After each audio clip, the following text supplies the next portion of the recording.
আজ আমি মেথি পরোটা করব। এখানটায় ময়দা নিয়েছি, ইচ্ছা করলে আটা দিয়েও ওটা করা যায়। আমি আজকে ময়দা নিয়েছি, একটু একটু স্বাদ হবে সেই জন্য। তো ময়দা ডেলি তো খাওয়া ঠিক না, এক একদিন খাওয়া যেতেই পারে। আর তার সঙ্গে মেথির শাক আমি কুচিয়ে নিয়েছি, এর সঙ্গে অল্প ধনে পাতাও আমি কুচিয়ে নিয়েছি। আর নিয়েছি গোটা জিরে, আর নিয়েছি হলো আজওয়াইন বলেন বা জোয়ান বলেন সেটা, আর এখানটায় কাঁচা লঙ্কা কুচিয়ে নিয়েছি। আর নিয়েছি সাদা তেল অল্প, আর স্বাদ অনুযায়ী লবণ। আমি প্রথমে ময়দাটার মধ্যে লবণ দিয়ে নেব, আর তেল এখানটায় 2-3 চামচ দেব, বেশি দেব না, এটাকে ভালো করে মাখার জন্য। এখন এই জোয়ানটা দিয়ে দিলাম, গোটা জিরে, কাঁচা লঙ্কা কুচি, লঙ্কাটা বেশি কম নিজেদের ঝাল খাওয়া অনুযায়ী দিতে পারেন।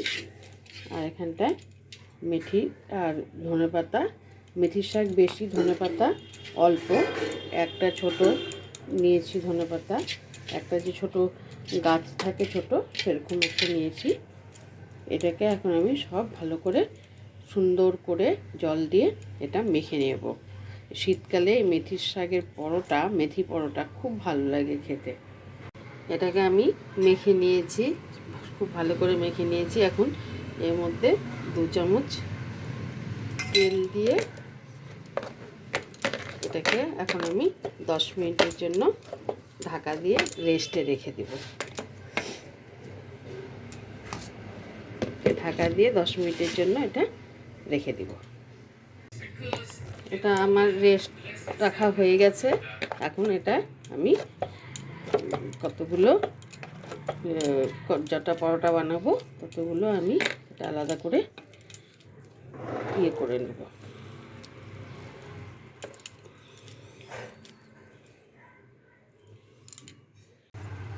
তাওয়া বসিয়ে নিয়েছি, এখন এটাকে বেলে একটা একটা করে বেলে ভেজে নেব। আমি এটাকে আটা দিয়ে বেলে নিচ্ছি, এটা চাইলে তেল দিয়েও বেলে নেওয়া যায়। ভাজবো একটু সামান্য তেল দিয়ে।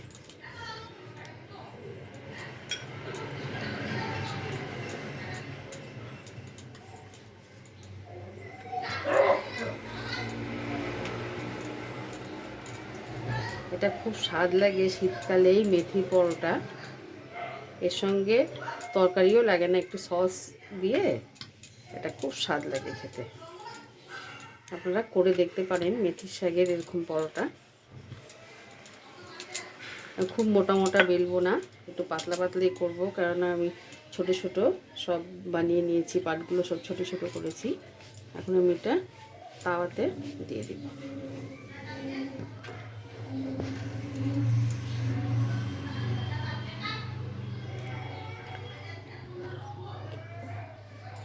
ওটা ভাজা হচ্ছে, ততক্ষণে আমি আর একটা বেলে রেডি করে দেব।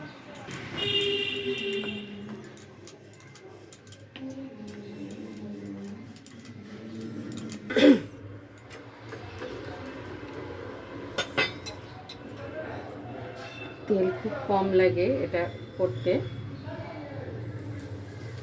অল্প তেল দিয়ে এটা ভাজা হয়ে যায়। আর অতটা ঝামেলাও নেই এই মেথি পরোটা করতে।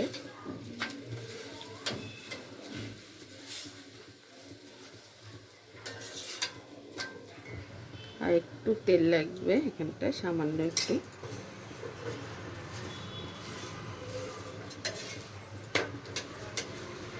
আর মেথির সঙ্গে, শাকের সঙ্গে একটু ধনেপাতা মিশিয়ে দিয়ে দেখবেন, দারুণ লাগে খেতে, তার স্বাদটা আরও অনেক বেড়ে যায়। খুব বেশি ধনেপাতা না, এক আঁটি, ছোটো এক আঁটি ধনেপাতা দিলেই হয়ে যায়। আমি এখানে 2 আঁটি মেথির শাক দিয়েছি, আর 1 আঁটি ছোটো ধনেপাতা দিয়েছি।